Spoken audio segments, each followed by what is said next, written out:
Sveiki visi, jūs esate CryptoArt YouTube kanale ir šiandien mes pakalbėsime apie rinką ir pasižiūrėsime, ko mes galime iš jos tikėtis toliau. Nepamirštam paspausti like ir subscribe mygtuką bei parašyti savo mintys komentarę. Taigi štai čia aš esu VEX kriptovaliutų birža ir iškart norėčiau trumpai aptarti štai šitą modulį ir ką mes čia turime. Mes matome, kad štai čia yra trys pagrindinės bangos, čia mes matome aišku mažėjantį trendą ir matome labai aiškias mažėjančias bangas. Ir taip pat mes matome labai aišku palaikymo levelį, apie kurį mes kalbėjom pakankamai daug kartų ir mes matėme, kad vėl buvo retestas ir iškart gavome atšokimą. Apie šitą situaciją mes dar pakalbėsime, bet kol kas mes matome, kad čia vyksta kainos spaudimas ir jeigu jis pasiteisins, mes eisime bent jau iki $60,000, o galimai net ir žemiau. Taip pat tikriausiai kiekvienas iš jūsų jau esate girdėję, kad prasidėjo karas, tai mes apie tai rašėme mūsų nemokamai Telegram grupė ir štai čia mes matome vaizdus ir mes matome, kad Trumpas patvirtino operacijos prieš Iraną pradžią ir tai aišku reiškia pakankamai blogas rinkai ir štai čia mes aprašėme, kokie yra trys pagrindiniai scenarijai. Tai pats pirmas scenarius yra lengvas šokas, antras scenarius yra šiek tiek sunkesnis ir trečias scenarius yra pats blogiausiai rinkai. Tai visus kviečiu prisijungti prie mūsų nemokamos Telegram grupės ir pasiskaityti, ką mes čia rašėme. Aš dabar negaišinsiu jūsų laiko, tai kiekvienas iš jūsų galite nueiti į šio video aprašymę, ten rasite nuorodą į mūsų nemokamą Telegram grupę ir galite pasiskaityti, ką mes ten rašome ir kokie yra trys pagrindiniai scenarijai. Trumpai dar kalbant apie naujienas, tai neseniai pasitvirtino informacija, kad Irano lyderis yra jau miręs ir aišku greitų metų mes pamatysime, kaip rinkos reaguos į šitas naujienas, nes kol kas rinkos uždarytos ir rinkos, kai atsidarys, mes galime pamatyti, kad bus pakankamai didelės manipuliacijos, dėl to jūs turite turėti stop lossus. Jeigu kalbant apie Bitcoino likvidumą, mes turėjome šiek tiek aukščiau likvidumo, kurį mes dabar surinkome ir matome, kad dabar pradeda kauptis likvidumo šiek tiek žemiau, bet mes dar turime pakankamai daug likvidumo šiek tiek aukščiau nei $68,000, kurį mes aišku galime surinkti. Taigi, kas liečia Bitcoino grafiką, tai pasižiūrėkime jo lokalų grafiką. Tai čia yra 4 valandų time frame grafikas ir aš sakiau praeitame video, kad mes turime žiūrėti būtent štai šitą levelį, kuris yra maždaug ties $63,000. Mes turėjome kritimą, mes štai čia formavome bangą ir aš sakiau, kad mes pamatysime daugmaž štai tokį scenarijų ir jis tikrai labai gerai pasiteisino. Taip pat aš turėjau į firmo short poziciją ir aš uždariau su pelnu ir vėliau pasiėmiau long poziciją, bet prie to mes dar prieisime ir aš jums parodysiu, kaip tai atrodo grafike ir paaiškinsiu, kokia buvo to logika. Taigi mes turėjome štai čia augimą, tada sakiau, kad čia mūsų laukia dar viena mažėjanti banga ir mes turime eiti pratestuoti štai šitą levelį. Matome, kad levelį ir palaikymo zonos tikrai labai gerai veikia, nes būtent nuo šito levelio buvo sustabdytas kritimas, gavome atšokimą, nuėjome iki pasipriešinimo zonos, vėl čia buvo augimas sustabdytas ir dabar gaunam rejectą. Taigi, kas mūsų laukia toliau? Mes dabar vėl galim atkartoti štai šitą scenarijų, štai čia buvo augimas, štai čia bus kažkoks retestas ir jeigu mes rejectnisim štai šitą zoną, reiškia mes dar kartą eisim ir testuosim būtent štai šitą palaikymo levelį, apie kurį mes pakankamai daug kalbėjome, maždaug ties $63,000. Na ir čia mes galim pastebėti, kad čia yra viena banga, čia yra antroji ir tai aišku pas mus sudaro mažėjantį trendą, nes turime mažėjančias bangas ir jeigu mums nepavyksta pramušti štai šitos pasipriešinimo zonos, reiškia mes keliausime žemiau. Tai šita pasipriešinimo zona yra maždaug nuo $67,500 iki $68,000. Na ir taip pat kiekvienas iš jūsų galėjote pastebėti, kad štai čia yra trendo linija ir tai mums sako, kad čia yra dvigubas pasipriešinimas, nes prieš tai jinai veikia kaip palaikymas, o dabar mes testuojame iš kitos pusės, tai yra čia veidrodinė zona. Prieš tęsiant video toliau noriu priminti, kas dar neturite VEX paskyros, tai aš labai rekomenduoju susikurti pagal mūsų duotą nuorodą, pasitikrinam, kad būtų įrašytas referral code žodis Arktika ir jūs gausite pakankamai daug bonusų nuo mūsų ir pats pagrindinis bonusas tai yra VIP2 statusas, tai yra jūs užsiregistruojate lygiai po 24 valandų jūs gaunate VIP2 statusą ir tai reiškia jūs mokėsite mažesnius komisinius mokesčius ir jūs kuo daugiau prekiausite, tuo daugiau sutaupysite ant komisinių mokesčių. Taip pat jūs gausite dar daug įvairiausių bonusų nuo mūsų ir jūs tiesiog turite atlikti labai paprastus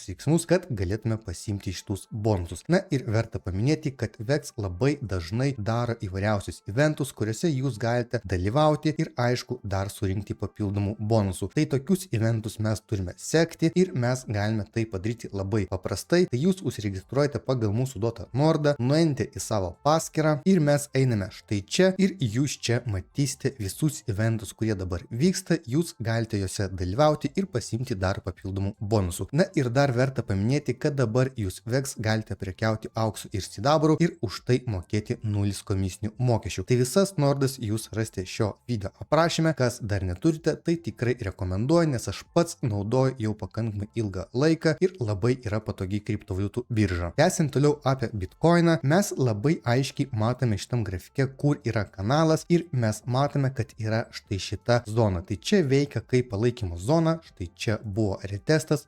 atšokimas ir kol kas mes vėl grįžame į prieš tai esantį kanalą. Tai štai čia yra kanalo viršutinė riba, čia yra kanalo apatinė riba ir mes kol kas vėl grįžame į štai šitą šonį judėjimą ir mums kol kas verta stebėti štai šitą kanalo apatinę ribą. Jeigu mes ją pramušime, tai mes vėl eisime bent jau iki šitos palaikymo zonos ir bandysime ją testuoti. Bet kaip ir minėjau jau tikrai pakankamai daug kartų, kuo daugiau yra retestų, tuo daugiau palaikymo levelis zona atiduoda savo jėgos ir jinai tampa vis silpnesnė, o tai reiškia, kad pas mus didėja tikimybė užeiti į šitą zoną ir ją užpildyti. Na ir štai čia dar yra vienas įdomus Bitcoino grafikas, tai mes matome, aš esu pažymėjęs štai tokius 3 retestus nuo trendo linijos ir kaip minėjau šio video pradžioje, tai čia mes turime kainos spaudimą ir tai reiškia, kad kaina spaudžiasi prie savo apatinės ribos ir yra pas mus didesnė tikimybė, kad mes ją bandysime pramušti ir bandysime testuoti žemiau esančius palaikymus. Na ir dar norėčiau atkreipti jūsų dėmesį į gapus, nes dabar mes turime savaitgalį ir po savaitgalio mes galimai suformuosime gapą, jeigu bus Bitcoinas šiek tiek aukščiau nei $65,5 tūkstančių,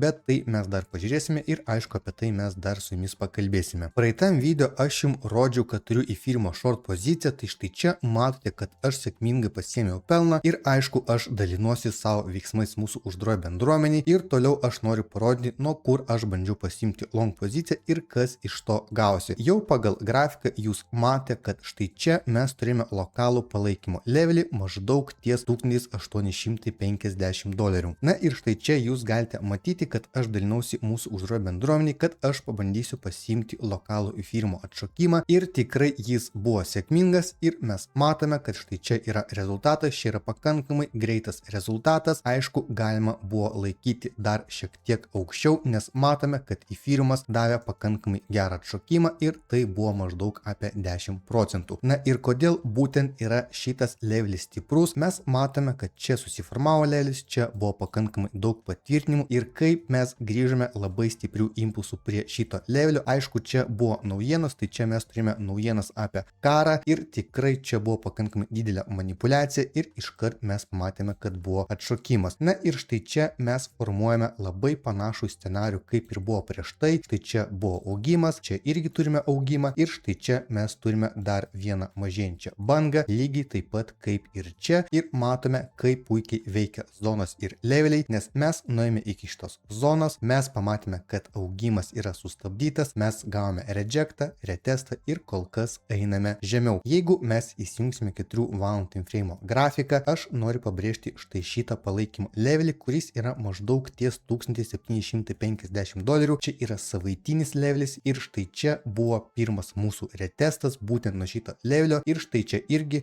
mūsų uždarų bendruomeniai mes buvome pasiėmę labai gerą entry tašką. Tai dabar mes lygiai tą patį matome, ką ir Bitcoino grafike. Čia yra viena banga, čia yra antra banga, kuri yra mažesnė už prieš tai esančią, čia yra akivaizdžiai mažėjantis trendas ir jeigu mums nepavyks nueiti aukščiau šitos zonos, reiškia, mes keliausime žemiau ir pratestuosime bent jau štai šitą palaikymo zoną. Na, o jeigu jūs norite išmokti per 90 dienų, tai yra per 3 mėnesius, kaip reikia prekiauti, kur yra entry taškai, kas yra prekyba, kokie yra lūkesčiai, kaip reikia teisingai žiūrėti į prekybą ir dar daug įvairiausių informacijos apie prekybą, tai jūs galite nueiti į mūsų Arctic Academy, čia susipažinti ir jeigu aišku turėsite kažkokių klausimų, tai drąsiai galite parašyti mūsų administratoriui ir užduoti jums rūpimą klausimą. Taip pat svetainę galite susipažinti, kas įeina į mūsų mokymus, ką jūs išmoksite, apie ką šiaip yra mokymai ir mokymai vyksta video formatu, tai reiškia jūs galite mokytis, kai jūs turite laisvo laiko ir štai čia jūs galite pasiskaityti atsiliepimus, čia yra sukelti ne visi atsiliepimai, jeigu norite daugiau atsiliepimų, tai galite paspausti štai čia. Tai jeigu turėsite kažkokių klausimų, tai drąsiai rašykite mūsų administratoriui ir visų mes laukiame. Na ir štai čia mes turime įfirmo dienos grafiką ir noriu tiesiog trumpai dar kartą priminti apie štai šitą